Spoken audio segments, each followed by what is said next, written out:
Hey guys, so now I'm going to start recording prediction videos for the second round of the Stanley Cup playoffs. The first round is over. It was a pretty exciting first round as well. I'm actually going to go through it. Actually, should I go through it? Yeah. Okay, anyway, so first I'm going to do the Senators and Rangers. So only two Canadian teams advanced, as I'm pretty sure you'll know. So only two teams advanced of the Canadian, Ottawa and Edmonton. Ottawa won in 6 games. And yeah, freaking Edmonton won in 6 games. Yeah, so both teams won in 6 games. But now they have tougher opponents, so the Sens and Rangers. So the Senators are going to have home ice advantage. The season series is 2-1-0 for Ottawa. The last playoff meeting between these two teams was the 2012 Eastern Conference quarterfinals, where the Rangers won the series in 7 games, 4-3. Sorry guys, let's stop recording. So yeah, the Rangers won in 7 games in the 2012 Eastern Conference quarterfinals. All-time playoff series is 1-0 for the Rangers, so of course the Rangers won the only series matchup. So Ottawa advanced after back to the first round for both teams. So Ottawa advanced after winning the series in 6 games, 4-2 in the series, against the Boston Bruins. I think my prediction was the Bruins or Sens in 7. I think I thought the Bruins in 6 or 7. I didn't really know because it was such a tight series, so I didn't even know.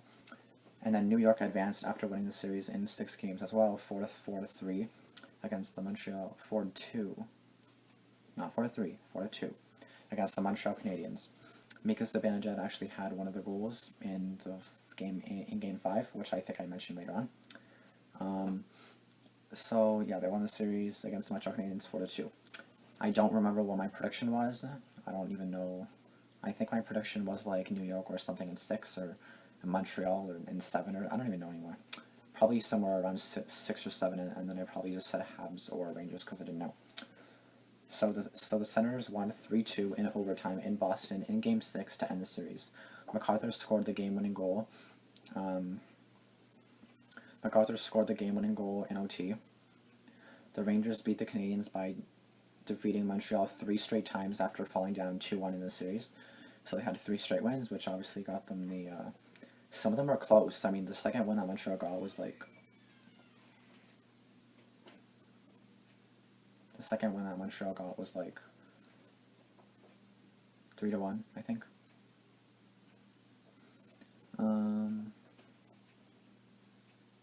The series, Ottawa and New York series, starts Thursday, April 27th at 7 o'clock p.m. for Game 1 at the Canadian Tire Center. The Sens have home ice advantage, which I think I already mentioned that. Okay. So the series starts Thursday, April 27th at 7 o'clock p.m. for Game 1 in the Canadian Tire Center. So the Sens have home ice advantage. The Senators finished second in the Atlantic Division with 98 points. The Rangers finished fourth in the Metropolitan Division with 102 points, and they got in the playoffs from the first wildcard spot from the East. And I was going to provide you with a game-winning goal, and I was going to insert it, but unfortunately I couldn't really download it. I was being a dick, so I couldn't do that, and I was going to give you the link, which I actually might give you the link. It'll appear in the bottom if I do end up putting it in. So key things in this series. So the Senators and Rangers made a trade this past summer. New York acquired Mika Zibenejad from the Sens for Derek Brassard on July 18th. Zibenejad started his career with the Senators in the 2011-2012 season and played 4+ seasons with them. He scored the OT winner in Montreal in Game 5 and led the Rangers with 4 points in the series. He had 37 points, 14 goals, 23 assists in 56 games in regular season and missed 25 games because of a broken leg. Derek Brassard, who parts of the previous 4 seasons with the Rangers from 2013 to 2016, led the Sens with 8 points in the first round. He had 39 points, 14 goals, 25 assists in 81 regular season games. So Mika Zibenejad's OT... Okay, I was going to insert the OT winner, but I might insert the link for that as well. So again, it'll be right here. If I do end up putting it in, maybe I'll be too lazy. If anything, I'll put it in the description. Maybe I'll be too lazy to do that too. I don't even know. So now, Erik Karlsson. So 2-time Norris Trophy winner, who was again a finalist this season. He's playing with 2 hairline fractures in his left heel. So he's basically playing with injury. He received injections before Game 6 in Boston, which allowed him to play. He played a combined 71-55, so 71 minutes 55 seconds in Game 5 and 6, and played more than 30 minutes in 4 out of 6 games in the series, so he played a lot. He had 6 assists against Boston. So now the next point is Ottawa's defense versus New York's four-line rotation. Sens coach Guy Boucher relies heavily on his top 2 defense pairings of Carlson and Methot and Phaneuf and Ceci. The Bruins didn't have the type of four-line rotation New York has. The Rangers will try to push the pace by rolling their 4 lines, each featuring one 20-goal scorer: Chris Kreider, Rick Nash, JT Miller, and Michael Grabner.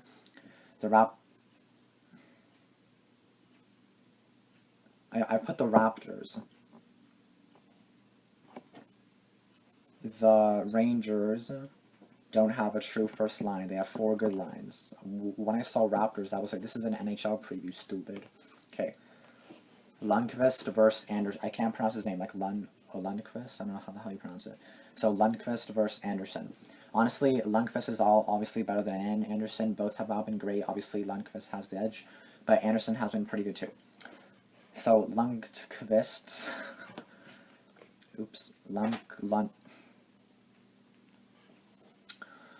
Oh gosh.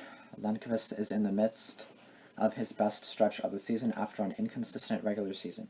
He led all Eastern Conference goalies in save percentage, .970, and goals against average, 1.70. in the first round, and he was second in saves, 195. Anderson's numbers pale in comparison, but a .921 save percentage and 1.94 GAA is still solid.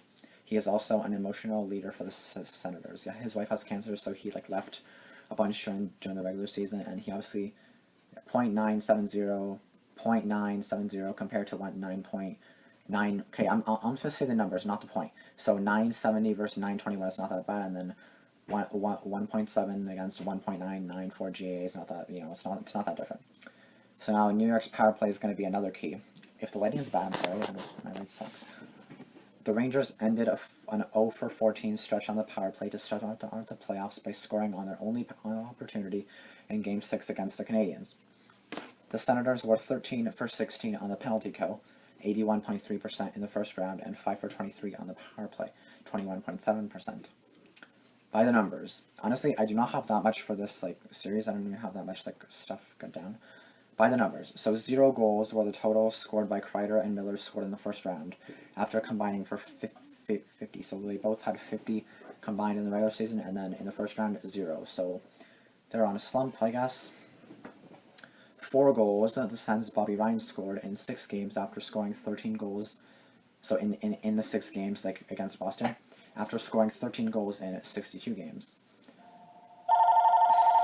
Really, right now? Who is it this time? Bell Canada. Oh my god, you have got to be kidding me. 3rd time today.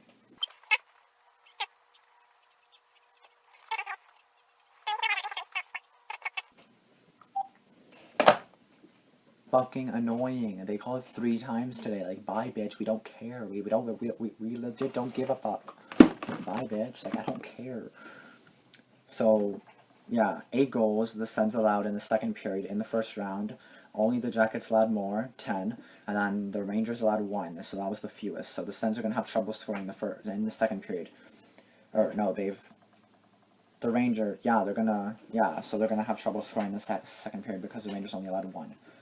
So Phaneuf averaged 25 minutes and 42 seconds per game in the first round, 249 more than he played per game in the regular season. And now my prediction. I'm actually going to see if there's anything else I can say on the game. Because obviously you guys know I'm just getting this off the internet because I'm not that smart just to know all this shit. So, yeah, sorry for all these distractions. I'm going to have to edit this. I don't usually edit this because I'm lazy as fuck. And plus I have to do all the... Oh, by the way, yeah. So I'm going to do all of the thingies.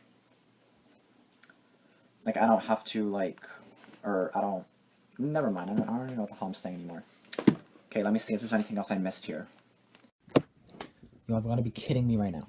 Oh, I'm in the middle of recording, right? And this bullshit happens. Excuse me. Why are you restarting? Yeah, Smash, by the way. Why are you restarting? I'm trying to record, you stupid. Oh, now it turned back on. Okay, you know what? This preview has been the worst of them all. So my prediction was going to be Rangers in 6 because I think the Sens could push it to a game 7. But even my friend who's like a Sens fan and but I thought Boston would lose and they didn't, or I thought Boston would win and they didn't. So I mean, I guess there's always hope for Ottawa, but at the same time, I'm like, it's not going to happen. Like, you know what I mean? Like, you just don't, like, sometimes you just have a feeling, or sometimes you just feel, or you just have no confidence in your team for some reason. But yeah, so I think that's the main thing. But yeah, I'm gonna predict Rangers in 6 or 7, probably 6. I don't think they'll win in 5. I think the Sens will win at least 2 games. If they don't, okay. If they don't, then I don't know. But I hope the Sens can win the series. So when I go back for a round 3, I don't know what they are called. So I just call them round 2 and round 1 and round 3, and then the Stanley Cup Finals. So probably I hope when I come back for round 3, or like the core quarter or semifinals or whatever the hell they're called, then I hope Ottawa is in it. But Ottawa's gonna have a tough opponent for sure. Cause yeah. But anyway, I'll see you guys in my next. I'm gonna do 3 more series predictions. I don't know when they will be up, but this video better be up today because it better be. So yeah, I hope you guys liked it, and I'll be back later with more videos.